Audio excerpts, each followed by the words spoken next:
السلام علیکم ناظرین کرام، میں ہوں محمود عباسی اور آپ دیکھ رہے ہیں اپنا ایم نیوز یوٹیوب چینل۔ آج جو ملکی حالات ہیں ان میں میں نے 3 ٹاپکس جو ہیں وہ چوز کیے ہیں۔ ایک تو یہ ہے کہ آج کل بلکہ الیکشن کمیشن نے تحریک انصاف کو، یا آپ اس کو سنی اتحاد کونسل کہہ سکتے ہیں، ان کو 77 مخصوص نشستوں سے جو ہے وہ محروم کیا۔ اس کے خلاف آج تحریک انصاف کا شدید رد عمل سامنے آیا اور انہوں نے اس کے خلاف احتجاج کی کال دے دی۔ اس کے علاوہ آج پنجاب اور خیبر پختونخوا کی کابینہ ہے، ان کے نام جو ہیں وہ فائنل کیے گئے ہیں، اس کے حوالے سے بات کریں گے۔ اور اس کے علاوہ آج کور کمانڈر کانفرنس ہوئی ہے جس میں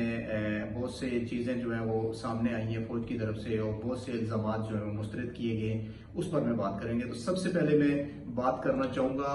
سنی اتحاد کونسل کی، جو الیکشن کمیشن نے ان کی 77 مخصوص نشستیں جو ہیں ان سے ان کو محروم کیا۔ یہ مجموعی طور پر ہیں جو پورے پاکستان میں ہیں، اور اس کے خلاف آج پاکستان تحریک انصاف کے جو رہنما ہیں انہوں نے ملک گیر احتجاج کی کال دی ہے اتوار والے دن۔ تو اس حوالے سے یہ کافی جو ایک سیاسی درجہ حرارت ہے اس جو آگے ہی بڑا اس تیز تھا، اس میں مزید جو ہے وہ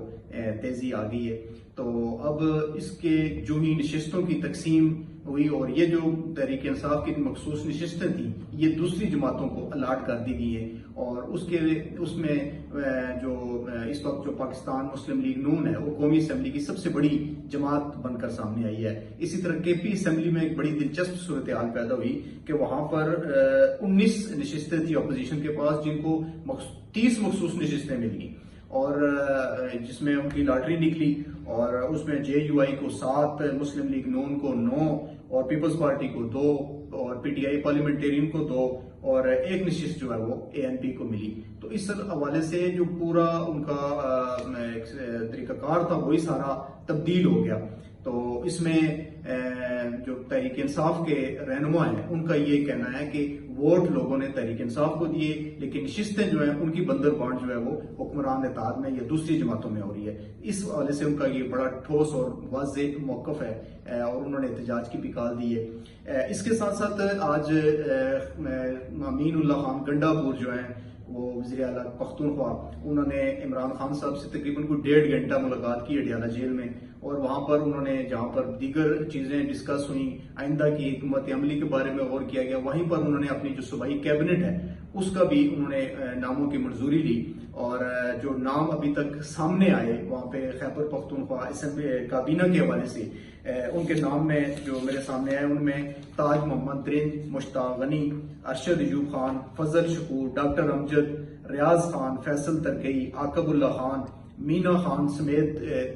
نام ہے، جو تقریباً 15 ناموں کی جو منظوری دی گئی ہے، جو ابھی تک حتمی طور پر سامنے نہیں آئے، لیکن یہ ذرائع کے حوالے سے میں بتا رہا ہوں۔ تو اس میں جو ہمارے ایبٹ آباد کے 2 حلقے بڑے امپورٹنٹ ہیں، جو ایک ہے پی کے 43 اور ایک نذیر بھائی صاحب اور سردار رجب علی خان بھائی صاحب کا جو حلقہ ہے، اس حوالے سے وہاں کے جو لوگوں کی محرومیاں ہیں یا جو لوگوں کی توقعات ہیں، یا جس طریقے سے لوگوں نے وہاں پہ پاکستان تحریک انصاف کو سپورٹ کیا، ووٹ دیے اور وہاں پہ ان کو نشستیں جتائیں، میں وہاں کے جو پسماندگی ہے، جو زمینی حقائق ہیں ان کو دیکھتے ہوئے میں یہ ضرور اپنے عوام کی طرف سے یہ مطالبہ ان کے سامنے پاکستان تحریک انصاف کی جو مرکزی قیادت ہے اور وزیر اعلیٰ پختونخوا ان کے سامنے رکھنا چاہوں گا کہ وہاں پر جو منسٹری ہے اور تگڑی منسٹری اس کی ضرورت ہے، تاکہ ہمارے لوگوں کے وہاں کے جو بنیادی مسائل ہیں جو ایک عرصے سے وہاں پر پسماندگی، محرومی اس کا شکار ہیں، وہ حل ہو سکیں گے۔ اس کے ساتھ پنجاب کابینہ جو ہے وہ بھی تقریباً فائنل ہو گئی ہے، اور 25 وزراء اور معاونین جو ہیں وہ شامل ہوں گے جو کل وہ حلف اٹھانے جا رہے ہیں۔ تو اس طرح جو ہے کہ 2 صوبوں کی جو کابینہ ہے پنجاب اور پختونخوا کی، وہ تقریباً ان کے نام تو فائنل ہو چکے ہیں۔ اب بلوچستان اور سندھ کی کیبنٹ رہ گئی ہے وہ، اور مرکز میں یہ ایک تبدیلی آئی ہے کہ وہاں پر